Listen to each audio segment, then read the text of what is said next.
चलिए स्टूडेंट्स, तो मार्केट में हमेशा एक हल्ला बना रहता है और सब लोग बहुत चिंता करने लग जाते हैं। सारे स्टूडेंट्स के मन में ये चिंता है कि पैटर्न चेंज हो गया है क्या, या पैटर्न चेंज नहीं हुआ है, जबरदस्ती ये र्यूमर है, ये एक अफवाह है। और अगर सही में पैटर्न चेंज हुआ है तो हम लोगों को किस तरह से तैयारी करनी चाहिए, आगे की रणनीति हमारी कैसी होनी चाहिए, उस पैटर्न को हम नए वाले पैटर्न में भी जेआरएफ ला सकते हैं। तो इसी पर मैं आप लोगों के साथ बात करने वाला हूँ। पूरा वीडियो जो है वो डिटेल में हम लोग डिस्कस करेंगे। मैं यहाँ पर करीब 2012 से लेकर के 2025 तक, जो अभी पिछला पेपर हुआ है, वहां तक मैंने एनालिसिस किया है।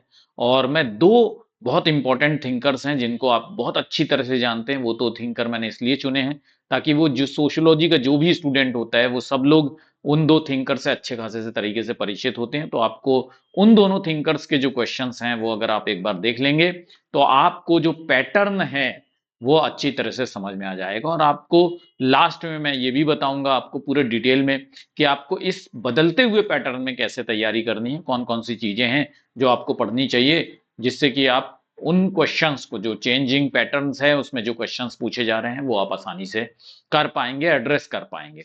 तो चलते हैं, तो समझ लेते हैं सबसे पहले। और उसके पहले मैं आप लोगों को ये भी बताना चाहता हूं कि ये हमारा व्हाट्सएप ग्रुप है। व्हाट्सएप ग्रुप और टेलीग्राम ग्रुप दोनों यहाँ पर मैंने आप लोगों को दे दिए हैं। अगर आप ये ग्रुप जो होते हैं वो ज्वाइन करना बिल्कुल फ्री ऑफ कॉस्ट होता है। ठीक, अगर आप सोशियोलॉजी की तैयारी कर रहे हैं तो आपको ये 100% इस ग्रुप का हिस्सा होना चाहिए। व्हाट्सएप नंबर 7838517884 है। अगर आपके पास टेलीग्राम ग्रुप नहीं है तो फिर आप मुझे व्हाट्सएप मैसेज कर दीजिएगा कि मैं यहाँ का रहने वाला हूँ, मुझे व्हाट्सएप ग्रुप ज्वाइन करा दीजिए, मैं ज्वाइन करा दूँ। तो सबसे पहले इमाइल दरखाइन के क्वेश्चंस देखेंगे हम। ठीक, 2019, क्योंकि 2019 एक ऐसा टर्निंग पॉइंट था जहां से कि सिलेबस चेंज हुआ था, इसलिए मैंने यहां पर 2019 से क्वेश्चंस आप लोगों के लिए लेकर आए हैं। वैसे मैंने 2012 से जो पेपर उठा करके एनालिसिस किया, इसमें काफी टाइम लगा है, बहुत सारी मेहनत लगी। 2019 में जो सवाल पूछा गया था वो था, according to Durkheim, low regulation in society leads to which kind of society. निम्न विनियमन के कारण किस प्रकार की आत्महत्या लोग करते हैं। बहुत सिंपल क्वेश्चन था। पढ़ाते हैं जब हम तो तभी हम आपको बताते हैं कि दो वजहों से लोग सुसाइड करते हैं। एक होता है रेगुलेशन यानी कि कंट्रोल, नियंत्रण, और दूसरा होता है इंटीग्रेशन यानी कि एकीकरण या सॉलिडेरिटी। ठीक, यही दो कारण होते हैं। तो हम आपको बताते हैं कि रेगुलेशन के कारण दो तरह की आत्महत्या होती है, एक होती है फेटलिस्टिक, दूसरा होता है एनोमिक। अब यहाँ पे फेटलिस्टिक जो होता है वो हाई रेगुलेशन के कारण होता है, इसलिए मतलब उच्च विनियमन के कारण होता है, तो वो तो है नहीं। तो सिंपल सी बात है कि एनोमिक सुसाइड जो है लो रेगुलेशन के कारण होती है, निम्न विनियमन के कारण हो रही है। और आप बिल्कुल रट रट के आए हैं, आप ये आंसर कर सकते थे कि भैया यहाँ पर एनोमिक होगा, नामन अक्षम आत्महत्या होगी, इसमें कुछ रॉकेट साइंस था नहीं।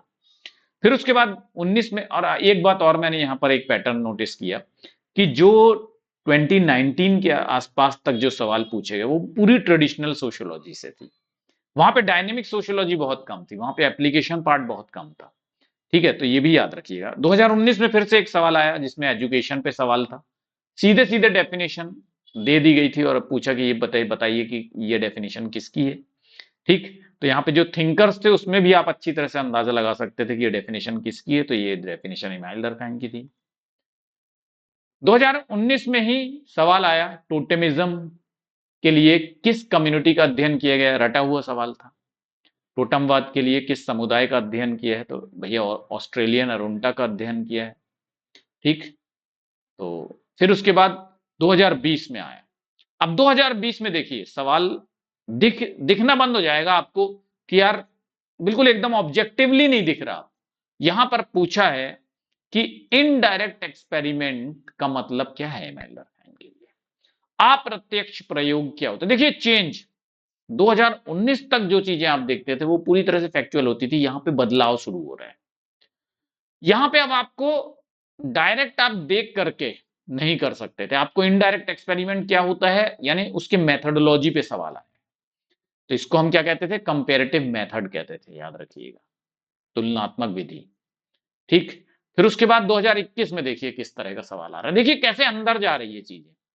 अगर आपको सोशल फैक्ट के चार इंपॉर्टेंट कैरेक्टरिस्टिक्स एग्जैक्टली पता है तभी आप ये क्वेश्चन कर पाएंगे, नहीं तो नहीं कर सकते थे। क्वेश्चन आया 2021 में कि according to Durkheim it is possible to make the claim of being science. तो साइंस कौन सी चीज है जो विज्ञान की सबसे बड़ी विशेषता है, और वही चीज विज्ञान को विज्ञान बनाती है। तो जब हम किसी ऑब्जेक्ट का अध्ययन करते हैं तो ऑब्जेक्ट की अपनी चेतना नहीं होती, इसलिए हम उसको ऑब्जेक्टिवली उसका अध्ययन कर पाते हैं, क्योंकि हमारे अंदर नहीं है, वो हमारे बाहर है। इसलिए इसका आंसर था एक्सटर्नैलिटी। अब देखिए आप, इसके लिए कितने एक्सप्लेनेशन की जरूरत पड़ी, यानी कितना इन डेप्थ जा रहा है, ये गहराई में जा रहा है, यानी कि एकदम डिटेल एनालिसिस करके आप इसका आंसर कर पाते थे। फिर उसके बाद 23 में सवाल आया। अब देखिए यहां पे क्या कर रहा है, दो variable and more than one thinker. देखिए कॉम्प्लिकेटेड बना रहा है, ये इसको जटिल बना रहा है, सिंपल से कॉम्प्लेक्स होते जा रहे हैं। तो यहां पर क्या कह रहा है ये, कि which of the following sociologist, यानी कि एक से ज्यादा सोशियोलॉजिस्ट है, income emphasizing relation of morality and education. दो वेरिएबल है यहां, दो चर है, नैतिकता और शिक्षा, पर किसने, कौन कौन से समाजशास्त्रियों ने बात की है, यानी कोई दो समाजशास्त्री हैं, ऑप्शन से पता चल रहा है। देखिए कितना लेवल, देखिए चेंज हो रहा है, समझ में आ रही है बात कि कैसे चेंज हो रहा है। आ रही है तो फिर मेरा साथ दीजिए, कमेंट बॉक्स में बताइए। ठीक, तो इसका सही आंसर देवी और दरखाइन दोनों ने मोरालिटी और एजुकेशन को कनेक्ट किया है। ठीक, देखिए 5 में ऐसा सवाल, गिल्ड सोशलिज्म क्या होता है। अगर आपको गिल्ड सोशलिज्म के बारे में पता है तो ही आप इसका आंसर कर सकते हैं। कौन सी किताब में इसने ये कॉन्सेप्ट दिया है, professional ethics and civic morals. ठीक, फिर उसके बाद इसने रिलीजन का डेफिनेशन दिया। ठीक है, 25 में कार्ल मार्क्स के भी क्वेश्चन इसी तरह से देख लेते हैं। तो देखिए अब शुरू में जो क्वेश्चन आ रहे थे तो हम आपको पढ़ाते ही इसी तरह से, कि क्लास इन इटसेल्फ जो होता है वो क्लास फॉर इटसेल्फ हो जाता है, और फिर उसके बाद क्लास कॉन्फ्लिक्ट होती है, फिर उसके बाद चेंज आ जाता है। ठीक, यानी कि स्वयं के लिए वर्ग जो, स्वयं में वर्ग जो होता है, स्वयं में वर्ग स्वयं के लिए वर्ग हो जाता है, और फिर उसके बाद संघर्ष होता है, और फिर उसके बाद क्या होता है, समाज में परिवर्तन आ जाता है। ठीक, सामाजिक रूपांतरण या परिवर्तन हो जाता है। तो ऑप्शन बी यहां पर, क्योंकि स्वयं में वर्ग जो होता है वहां पे जागरूकता नहीं होती है अपने शोषण को लेकर के, कि हमारा शोषण कौन कर रहा है। ठीक, हमें कोई जागरूकता नहीं होती, हमारी जो स्थिति है, परिस्थिति है, वो उसकी जागरूकता नहीं होती हमें, कि यार हमारी स्थिति ऐसी क्यों है।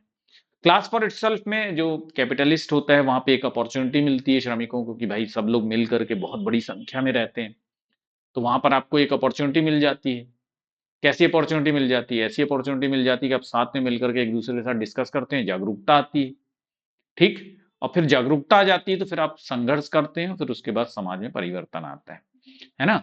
तो ये बिल्कुल एकदम फैक्चुअल रटा हुआ था, सीक्वेंस था। अब यहां पर देखिए ये वर्क के बारे में पूछा, तो 2020 में वर्क, करेक्ट आंसर कौन कौन से वर्क जो हैं वो कार्ल मार्क्स के हैं।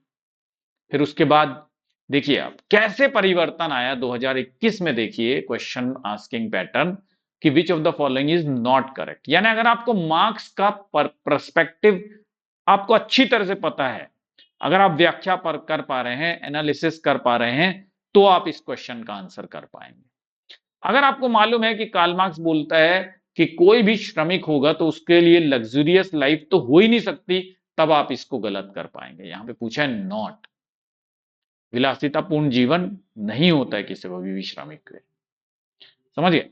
तो इस तरह से फिर उसके बाद इन्होंने, देखिए आप, दिख नहीं रहा है, दिखना बंद हो गया है, मतलब एग्जैक्टली सामने, डायरेक्ट क्वेश्चन नहीं, इनडायरेक्ट क्वेश्चन 2023 में, जहां पे डिवीजन ऑफ लेबर से कनेक्ट किया है कार्ल मार्क्स की थ्योरी को, श्रम के विभाजन से कनेक्ट किया है, लेकिन है वही स्टेजेस, लेकिन इसने क्या नाम दे दिया, ट्राइबल, एंशियंट, फ्यूडल, नाम चेंज, जनजातीय, प्राचीन, सामंती।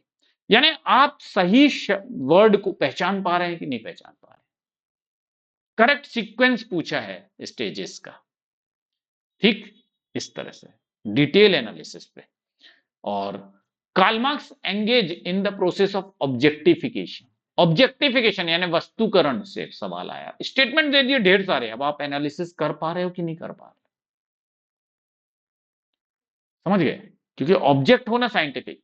तो स्टूडेंट्स ये देखने में आता है कि UGC NET sociology has shifted from test of information to the test of interpretation. UGC NET समाजशास्त्र ने सूचना की परीक्षा से व्याख्या की परीक्षा में परिवर्तित हुआ है। यहां पे भी चेंज आया है, सूचना की परीक्षा से व्याख्या की परीक्षा में। अब देखिए फेज में डिवाइड किया है मैंने, ठीक 4 फेज में मैंने ये डिवाइड किया है कि कैसे-कैसे चेंजेस आए। जैसे अपन 15 से 18 तक का फेज देखते हैं, तो वहां पे बिल्कुल रोट लर्निंग, मतलब अगर आप याद कर पा रहे हैं तो आप आंसर कर पाएंगे, कोई इंटरप्रिटेशन की जरूरत नहीं है। आप 15 से 18 वही वाली बात हो गई, मतलब स्मरण है आपको तो आप कर पाएंगे, व्याख्या की आवश्यकता यहाँ पे नहीं दिखती थी। फिर उसके बाद 19 से 20 के बीच में जब हम देखते हैं तो हमको क्या नजर आता है, कॉन्सेप्ट भी और एप्लीकेशन भी।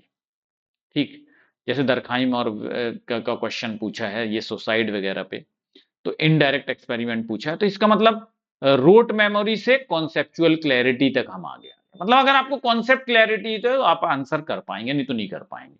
रोट लर्निंग वाला समय बीत रहा है यहां से। अगर आपकी वैचारिक स्पष्टता है तो आप कर पाएंगे, रटंत स्मृति से कुछ नहीं होने वाला, रटंत विज्ञान नहीं चलेगा। ठीक, फिर 21 से 23 में ये एनालिटिक होने लगा और इंटरप्रिटेशन होने लगा यहां पर। ठीक, तो यहां पर क्या, conceptual integration plus cross reference among thinkers. तो यहां पे दो दो थिंकर्स को मिलाने लग गए, है ना। क्वेश्चन मैंने आपको बताया था ना, डेवी और दरखाइम दो मिला करके। अगर आपको क्लियर कट है तो आप यहां से आंसर कर पा रहे हैं, अगर आपने डिटेल में गहन अध्ययन किया है तो ही आप क्वेश्चन का आंसर, क्वेश्चन को एड्रेस कर पाएंगे, नहीं तो नहीं। अब एडवांस फेस आ गया, एनालिटिकल हो गया, फिलॉसफी आपको समझनी होगी थिंकर्स वगैरह की, और आपको नए थिंकर्स भी कवर करने होंगे, तभी आप सही से उनको एड्रेस कर पाएंगे, नहीं तो नहीं। क्योंकि यूपीएससी स्टाइल क्वेश्चन यहां पर देखने के लिए मिल रहा है, और जैसे ऑब्जेक्टिफिकेशन पे सवाल आया तो बहुत सारे स्टेटमेंट दे दिया उसने, गिल्ड सोशलिज्म, बहुत सारे स्टेटमेंट वाले सवाल आने लग गए। यहां पर इंटरप्रिटेटिव एनालिसिस, मतलब इंटरप्रिटेशन के साथ आपको एनालिसिस करना होगा, यानी व्याख्या के साथ आपको विश्लेषण करना होगा, तब आप सही ढंग से। इसके लिए आपको क्या क्या चीजें करनी होंगी वो भी मैं आप लोगों को बताने वाला हूं। सबसे पहला कि आपके पास राइट गाइडेंस होना चाहिए।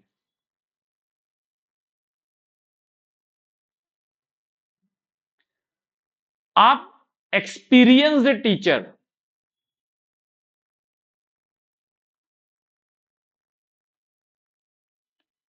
के गाइडेंस में ही आप अध्ययन कीजिए। देखिए समझ लीजिएगा, एक्सपीरियंस टीचर जो होता है वो पैटर्न को पकड़ पाता है, अप्रोच को पकड़ पाता है, आपके अंदर वो नजरिया दे पाता है।